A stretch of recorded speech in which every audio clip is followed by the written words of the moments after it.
Assalamualaikum warahmatullahi wabarakatuh. Saya lanjutkan induksi elektromagnet bagian yang kedua, yang kaitannya dengan alat-alat yang bekerja berdasarkan induksi elektromagnet. Nah, ini alat-alat yang bekerja seperti sudah saya akan katakan tadi. Alat-alatnya yang bekerja berdasarkan prinsip induksi elektromagnet adalah trafo. Nama lengkapnya adalah transformator dan induktor. Salah satunya adalah induktor Runcorf. Nah, ini mungkin akan penjelasannya lebih mendetail nanti, bahwa trafo dengan induktor bedanya. Ini biasanya untuk trafo sumber arusnya adalah AC, sedangkan induktor sumber arusnya adalah DC. AC artinya bolak-balik alternating current, sedangkan DC artinya direct current atau arus searah. Bedanya arus bolak-balik tidak mengenal positif negatif, sedangkan yang DC kita mengenal ada kutub positif dan kutub negatif. Trafo menaikkan atau menurunkan tegangan listrik, sedangkan induktor biasanya adalah untuk menaikkan tegangan listrik. Ini gambar trafo. Ya, biasanya kita mengenal gambar trafo seperti ini. Biasanya seandainya kita membuka alat radio atau tape yang agak besar, ini ada alatnya seperti ini. Biasanya warnanya coklat, berat sekali ini. Dan sedangkan induktor ini salah satunya adalah, mungkin kita melihat gambar seperti ini. Ini apa? Busi. Ini busi sebetulnya gerakan prosesnya dari induktor. Kita lanjutkan dengan trafo. Nah, trafo bagian-bagiannya perlu kita tahu ada dua bagian, lilitan primer dan sekunder, dan di tengahnya ada inti besi. Nah, biasanya terbuat dari plat ini, biasanya ini. Pada intinya ada dua lilitan, primer dan sekunder. Yang primer sebagai masukan, yang sekunder sebagai keluaran.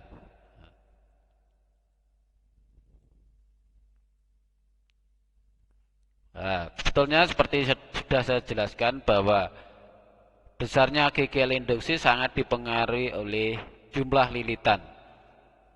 Ya, sehingga di situ untuk primer, ya, ini ada lilitannya, ada yang banyak, ada yang sedikit, atau kebalikannya. Nah, karena ini ada lilitan. Lilitan biasanya ditulis dengan kode N. Untuk primer atau input atau masukan ditulis dengan NP. Sedangkan yang keluaran biasanya ditulis dengan S, atau lilitan berarti N, berarti jumlah lilitan primer NP, jumlah lilitan sekunder NS. Sedangkan tegangan biasanya ditulis dengan V. Untuk keluarannya VS, untuk masukannya adalah VP. Sedangkan kuat arus nih, karena kaitannya dengan listrik, kalau ada tegangan di situ ada juga kuat arusnya. Kuat arus ditulis dengan kode huruf I. Sehingga kalau masukan primer, sedangkan keluarannya adalah sekunder. Di samping itu juga trafo ini bekerja kaitannya dengan perubahan energi atau energi, dan kaitannya juga dengan daya. Sehingga dalam trafo ada daya masukan dan ada daya keluaran. Trafo ada dua jenis, ada yang bisa menaikkan, ada juga yang menurunkan. Sehingga kita mengenal macam trafo ada dua, step down dan step up. Apa itu step down? Apa itu step up? Down artinya menurunkan, kalau up artinya menaikkan. Dalam trafo berlaku rumus perbandingan jumlah lilitan primer dibanding jumlah lilitan sekunder sama dengan jumlah tegangan primer dibandingkan tegangan sekundernya. Ini semua trafo berlaku seperti ini. Untuk macam trafo yang namanya nanti saya jelaskan, ada trafo ideal, bahwa besarnya daya masukan akan sama dengan daya keluaran.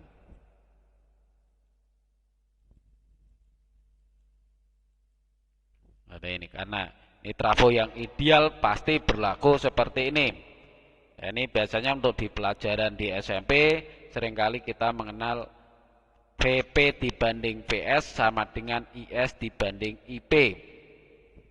Ini khususnya trafo yang ideal, trafo yang sempurna, yang tidak pernah kehilangan energi listriknya. Bahwa trafo hanya bisa bekerja untuk tegangan bolak-balik atau AC.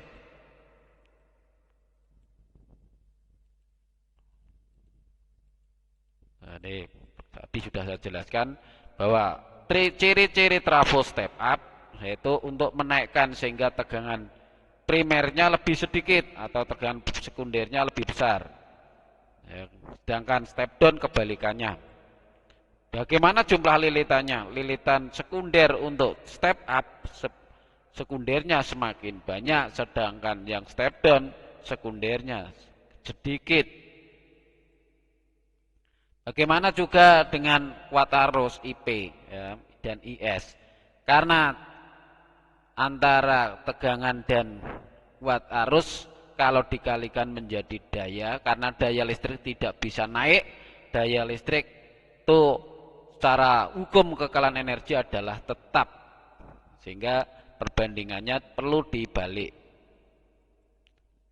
Ini bahwa trafo seringkali digunakan untuk transmisi listrik jarak jauh. Nih, kenapa seperti itu bisa dibaca? Salah satunya trafo kalau dipakai untuk transmisi jarak jauh yang jelas hemat ini ya, hemat semuanya.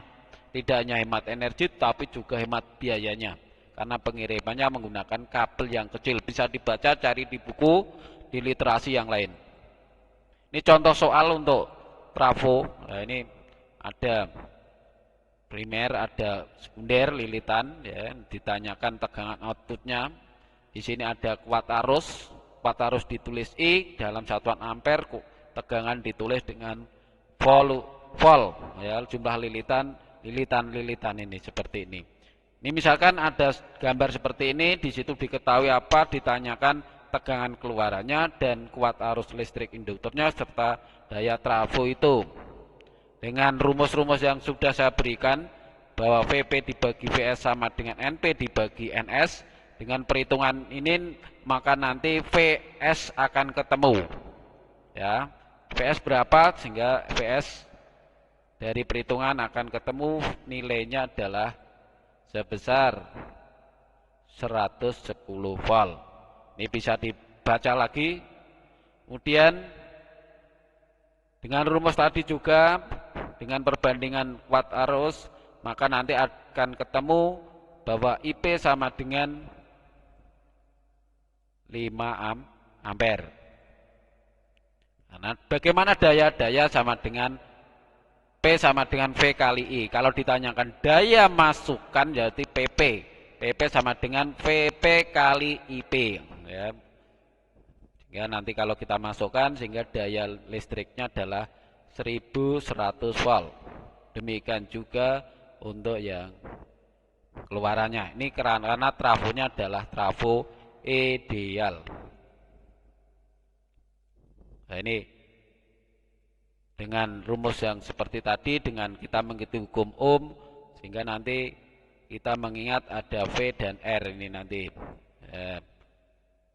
Silakan ya, ini untuk trafo ideal. Sambil dibaca bukumu, ini trafo ideal ini merupakan trafo harapan, namun dalam prakteknya sulit ditemukan. Karena trafo ini bekerja sangat hemat energi karena tidak ada energi yang hilang kalau digunakan trafo ini tidak panas. Biasanya dalam praktek kalau trafo digunakan tidak panas, seringkali malah rusak ini, sehingga ini trafo ideal adanya hanya teori. Ya. Ini trafo efisiensi, ini yang seringkali adalah ada trafo efisiensi. Trafo efisiensi merupakan trafo yang perbandingan antara energi keluaran dengan energi masukannya. seringkali efisiensi ditulis dalam bentuk persen sehingga nanti dalam perhitungan trafo efisiensi sama dengan VS dibanding VP.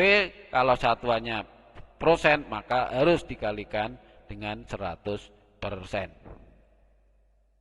Ya. Ini latihannya bisa dikerjakan ya. Demikian dari saya. Saya akhiri, assalamualaikum warahmatullahi wabarakatuh. Tetap belajar, semangat di rumah.